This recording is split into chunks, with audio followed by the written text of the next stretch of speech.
So in this video, we're going to have a look at a more complicated example, and it's going to look the same as normal until it doesn't. Okay, so determine the area between the curves f of x equals x cubed take 2x plus 2 and negative x plus 2. So that's my g of x, sorry. Now, I don't have a visual of this curve immediately. However, I don't need a visual. Okay, what I need to know is where does it intersect? Because I just want the area that's caught between these two curves. I don't actually know anything about where it intersects. So I don't know if there's two intersecting points or anything. Now, normally you would get some sort of bounds and it would say, hey, I want to know what it is between negative 2 and 2. Well, it doesn't tell you any of that. So we actually need to work out all of these intersecting points ourselves. So as before, we have an intersect where f of x equals g of x. So let's just get into it. Where is x cubed take 2x plus 2 equal to negative x plus 2? Well, what I'm going to do is, this is my g of x here, so I'm actually just going to grab that and subtract it and find where this is equal to 0. So where is x cubed take 2x plus 2 plus x take 2? So again, that's just my g of x there. Where is it equal to 0? Because where that's equal to 0 is where they're intersecting. So where is x cubed take 2x? Oh, take 2x plus x. Okay, well, take 2x plus x is just take 1x. And plus 2 take 2, that's going to cancel out. So where is this equal to 0? Well, I got a common factor here of x. That's going to leave you with an x squared take 1. So that's when x is 0, and when x squared take 1 equals 0. So that means where x squared is 1, and when x is plus or minus the square root of 1. So x is going to be negative 1, and x is going to be positive 1. So what we have here are our three bounds: negative 1, positive 1, and 0. So looking at this, we must have some sort of cubic, which we do, and some sort of straight line, and what's happening is they're crossing at 3 points. So where's my lowest point? Negative 1. Where's my highest point? Positive 1. And we're going to have to set up 3 integrals.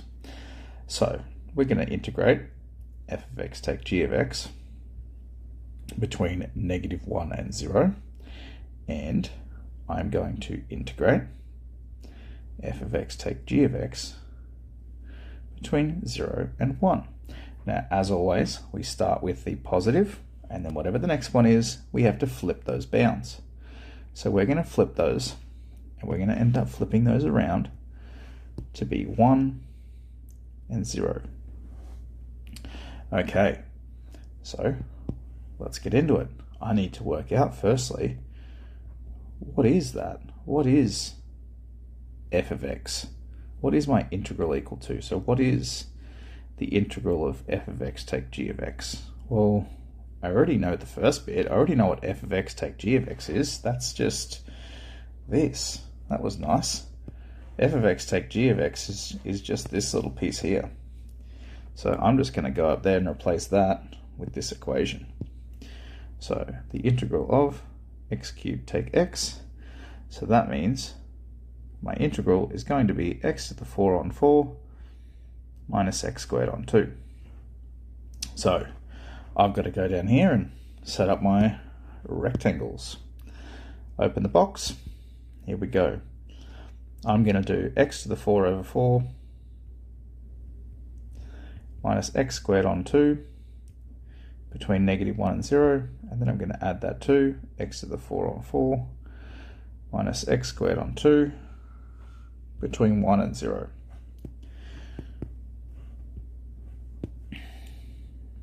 Now, we're going to take a shortcut. If I put in 0, it's going to be 0 to the power of 4 on 4 minus 0 squared on 2. That whole thing is just going to be 0.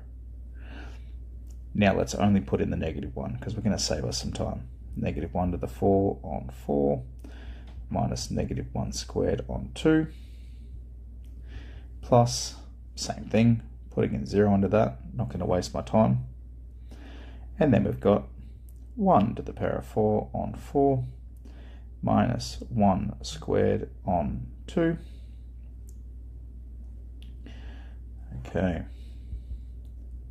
so we have 0 minus a quarter, take a half, plus 0 minus a quarter, take a half. So for both of these, a quarter take a half is 1/4 take 2/4. So we're going to have negative of -1/4 plus negative of a -1/4. So negative of -1/4 is a positive quarter, plus negative of -1/4 is also a positive quarter, and we're going to have positive 2/4 or a half. So our area is half a square unit. Now, why did that work? Because it looked like I had the same thing on both sides. Well, the only reason it worked is because of this bit here, because we flipped our bounds. If we didn't flip that, then what this would have been is a quarter plus a -1/4, and that would have cancelled out to 0, and we wouldn't have actually seen anything.